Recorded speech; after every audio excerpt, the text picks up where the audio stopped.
इस वक्त की आपको बताऊं, जहां मणिपुर में दाखिल हुए हैं 900 ट्रेंड कुकी उग्रवादी। ये बड़ी खबर आपको बता रहा हूं। म्यांमार के रास्ते मणिपुर में इनके दाखिल होने की खबर सामने आ रही है और खुफिया एजेंसियों ने अलर्ट जारी किया है।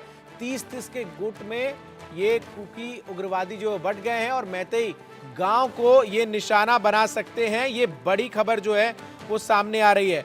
तो मणिपुर में पिछले 16 महीनों से हिंसा जारी है। इस बीच एक इनपुट ने राज्य में सुरक्षा एजेंसियों के लिए गंभीर चिंता बढ़ा दी है। खुफिया जानकारी के अनुसार 900 से अधिक कुकी उग्रवादी जो ड्रोन आधारित बम, प्रोजेक्टाइल, मिसाइल और जंगल में युद्ध लड़ने में ट्रेंड है, उन्होंने म्यांमार के रास्ते, आपको बता दूं, एंट्री जो है वो ले ली है मणिपुर में। और ऐसे में अब अलर्ट जो है वो जारी किया गया है। सूत्रों के अनुसार ये उग्रवादी 30 सदस्यों के समूह में बटे हुए हैं और राज्य के चारों ओर फैले हुए हैं।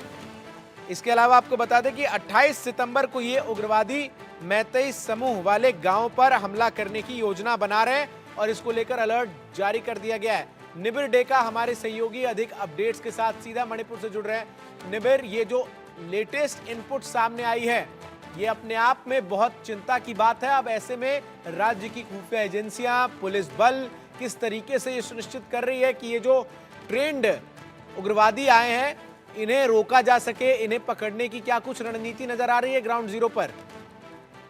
जी हाँ, 900 मिलिटेंट का ये जानकारी है इंटेलिजेंस रिपोर्ट में कि वो म्यांमार साइड से इन्फिल्ट्रेट कर चुके हैं मणिपुर में। और इसी के कारण एक सिक्योरिटी रिव्यू किया गया था।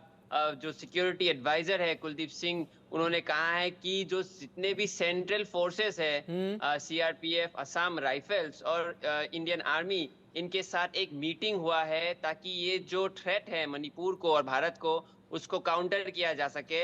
और जितने भी पहाड़ी डिस्ट्रिक्ट्स है मणिपुर में, वहां जैसे कि फेरजुआल, चूरचंदपुर और अन्य जैसे डिस्ट्रिक्ट है, उनको हाई अलर्ट में रखा गया है। और जितने भी सिक्योरिटी फोर्सेस है, पुलिस और सेंट्रल फोर्सेस है, उनको ये जगहों को जो है मॉनिटर करने के लिए लगा के रखा है। मणिपुर का हिंसा जो हमने देखा 14 महीने से भी अधिक हो गया है और सितंबर महीने में हमने देखा ही कैसे एरियल बॉम्बिंग जैसे कि रॉकेट और ड्रोन से अटैक हुए थे। और इसी के कारण जो है सेना बल और पुलिस बल मिल के इसको मॉनिटर कर रहे हैं। और ये जो थ्रेट आया है, एक जो इंटेलिजेंस रिपोर्ट आया है जिसमें ये कहा गया है कि म्यांमार से मिलिटेंट्स आ रहे हैं, उसके लिए भी ये लोग हाई अलर्ट पे अभी पूरे स्टेट में रेडी है। इसके अलावा एक और जो सबसे बड़ी चिंता की बात है कि ये जो 900 उग्रवादी मणिपुर में एंटर हुए हैं, ये 30-30 के गुट में जो है वो बट गए हैं और हाईली सोफिस्टिकेटेड वेपन्स, ड्रोन्स जो है वो इनके पास हैं। ऐसे में खतरा जो है वो लगातार अब बढ़ता हुआ नजर आ रहा है।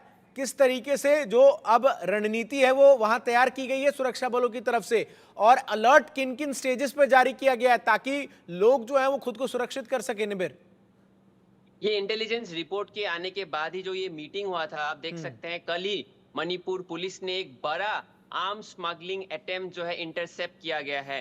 और मतलब एक वेपन और एरियल बॉम्ब्स को उन्होंने सीज किया है। आप देख सकते हैं कल ही एक रॉकेट शेल और रॉकेट हेड एम्यूनेशन जैसे जो आर्म्स यूज किए जाते हैं, उनको मणिपुर पुलिस ने पकड़ा है। तो नाका चेकिंग जो है सारे और स्टेट में लगा के रखे हैं। और जो कि ज्यादा से ज्यादा वल्नरेबल एरिया है जैसे कि पहाड़ अंचल जो हो गया और जंगल के एरिया में जो है प्रशासन अपनी तरफ से पूरी कोशिश कर रही है ताकि उन एरिया में जो है मॉनिटरिंग ज्यादा हो सके। और इसी के कारण जो है हमने देखा कि कल मणिपुर पुलिस ने जो एक रॉकेट पकड़ा है, रॉकेट को लेके गए थे। तो ऐसे तरीके के सारे स्टेट में जो है हाई अलर्ट करके रखा है। और ज्यादा से ज्यादा हिल डिस्ट्रिक्ट जैसे चूरचंदपुर हो गया, वैसे हिल डिस्ट्रिक्टों में जो है प्रशासन और पुलिस और जो सेंट्रल फोर्सेस है वो डिप्लॉयमेंट किया गया है ताकि ये जो इंटेलिजेंस रिपोर्ट में अटैक का बारे में जिक्र किया गया है उसको जो है रोका जा सके। मैं एक चीज और आपसे जानना चाहता हूं निबिर, जो सबसे बड़ा सवाल है इस वक्त देश के लोगों के मन में कि 16 महीने हो चुके हैं,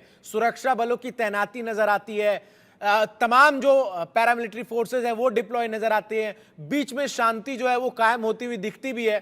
फिर ऐसा क्या होता है कि एक बार फिर से इस तरीके की घटनाएं जो है वो बढ़ने लगती है? और अब तो जो तस्वीरें आ रही हैं वहां से कि ड्रोन्स के जरिए हमला किया जा रहा है, सोफिस्टिकेटेड वेपन्स का इस्तेमाल किया जा रहा है, आखिर जो हिंसा है वो रुक क्यों नहीं पा रही है, और अब तो इसमें इस तरीके के जो अलग अलग उग्रवादी गुट हैं वो भी शामिल हो गए हैं।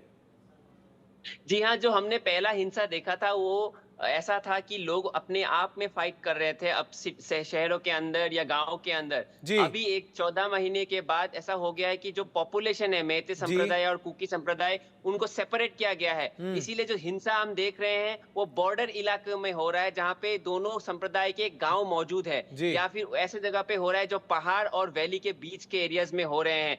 तो यहाँ पे अभी एलिगेशंस ये हैं कि मिलिटेंट जो है इसमें आ चुके हैं, और मिलिटेंट का आना और मिलिटेंट का प्रभाव जो है उसी के कारण जो आप हम देख सकते हैं high grade arms and ammunition use हो रहे हैं। आर्म्स एंड एम्यूनेशन जैसे कि रॉकेट बॉम्ब्स, जैसे कि ड्रोन बॉम्ब्स यूज हो सके हैं। और इंटेलिजेंस का ये दावा भी है, या फिर डिफेंस सोर्सेज का ये भी दावा है कि ये सब जो है इंटरनेशनल मार्केट से आ रहे हैं वेपन्स। ये कोई गांव में बनाए कंट्री मेड वेपन नहीं है जो विलेज वॉलंटियर यूज करते हैं। ये हाई टेक इंटरनेशनल वेपन्स है जिसको यूज किया जा रहा है। जो ये कन्फ्लिक्ट है, इसीलिए इसे कहा जा रहा है कि ये और बढ़ चुका है, क्योंकि जो आर्म्स एंड एम्यूनेशन है उसका ताकत भी बढ़ चुका है। और जिस तरीके से खतरा लगातार बना हुआ है, और इस बात को लेकर जैसा कि आप बता भी रहे हैं कि बैठक हुई कल, और इस बैठक में जो इन्फिल्ट्रेशन है इसको लेकर जो है पुष्टि की गई है। ऐसे में जो तमाम सीमाएं लगती है मणिपुर से म्यांमार की, उस पर किस तरीके से चौकसी बढ़ाई गई है, इसको लेकर जानकारी दीजिए। देखिए, इंडिया सरकार और म्यांमार में एक फ्री मूवमेंट रिजीम है, एफएमआर कहा जाता है, जिसके अंतर्गत म्यांमार या इंडिया के बीच कोई कुछ किलोमीटर्स में लोग फ्री में आ सकते हैं, मूवमेंट कर सकते हैं। तो उसी को लेके होम मिनिस्ट्री जो है उन्होंने ये विषय को हाईएस्ट लेवल में उठाया था, और उन्होंने ये कहा था कि इस एफएमआर के ऊपर चर्चा होनी चाहिए कि एफएमआर को बंद किया जा सके, या इसको कंट्रोल किया जा सके, या मॉनिटर किया जा सके। क्योंकि मणिपुर में जो हो रहा है उसके हम वो इंटरनेशनल प्रेजेंस भी देख सकते हैं म्यांमार से, और ये जो रिपोर्ट है उससे ये भी दर्शाता है कि कैसे म्यांमार इन्फ्लुएंस कर रहा है। ठीक है, म्यांमार में ऑलरेडी सिविल वॉर हो चुका ठीक है। है, तो इसी बहुत के बहुत कारण जो शुक्रिया आपका बॉर्डर तमाम जानकारी